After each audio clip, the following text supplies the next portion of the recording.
عزیز ساتھیوں، آج پھر ہم آپ کے لیے ایک نئی تعبیر لے کر آئے ہیں۔ وہ تعبیر یہ ہے، وہ خوابوں کی دنیا میں رہتا ہے۔ ہم اردو میں یہ تعبیر اس شخص کے لیے استعمال کرتے ہیں کہ جو صرف بولتا بولتا ہو یا باتیں ہی بناتا ہو، لیکن اس کی کارنامے اور اسے اس کی باتیں میل نہ کھاتی ہو، تو اس شخص کے بارے میں کہا جاتا ہے وہ خوابوں کی دنیا میں رہتا ہے۔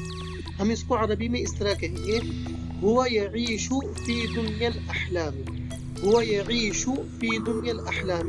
استعمال کس طرح کریں گے؟ استعمال اس طرح کریں گے، ہم ہوا کی جگہ وہ اسم لائیں گے کہ جو یعیشو کا فاعل بنے گا، اور یعیشو فی دنیا الاحلام، یعیشو جو یہ فعل ہے اس کے اندر تبدیلی ہوتی رہے گی فاعل کے اعتبار سے۔ فی دنیا الاحلام یہ اپنی حالت پر رہے گا، اس میں کوئی تبدیلی نہیں ہوگی۔ میرے پیارے دوستو، ہم اردو کی تعبیر پڑھ چکے ہیں، ہم نے اس کو عربی میں بھی ٹرانسلیٹ اور اس کا ترجمہ کر لیا ہے۔ اب ہم نے آئندہ 3 جملوں میں اس تعبیر کو عربی اور اردو کے جملوں میں استعمال کیا ہے۔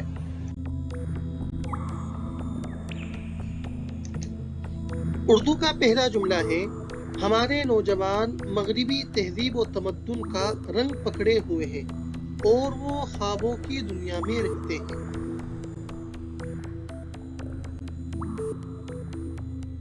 إليكم الجملة العربية التي استخدمنا فيها التعبير.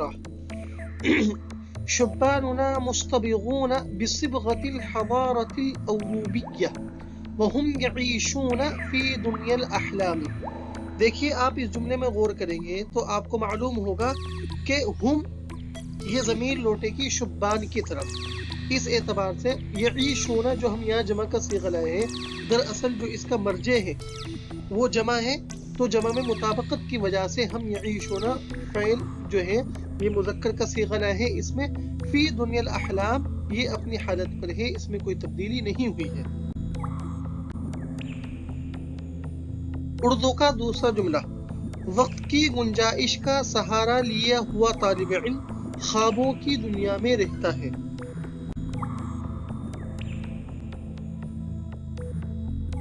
الجملة العربية الثانية، الطالب المتكل على اتساع الوقت يعيش في دنيا الأحلام۔ اس جملے میں غور کرتے ہیں تو یعیش یہ جو فعل ہے یہ واحد کا صیغہ اس وجہ سے ہے کہ دراصل جو اس کا مرجع ہے وہ الطالب ہے۔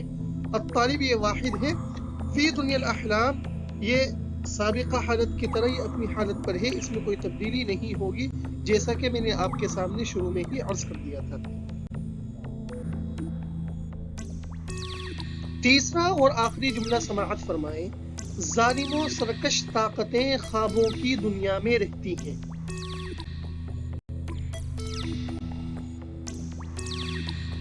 الجملة العربية الثالثة النهائية، القوى الطاغية الظالمة تعيش في دنيا الأحلام۔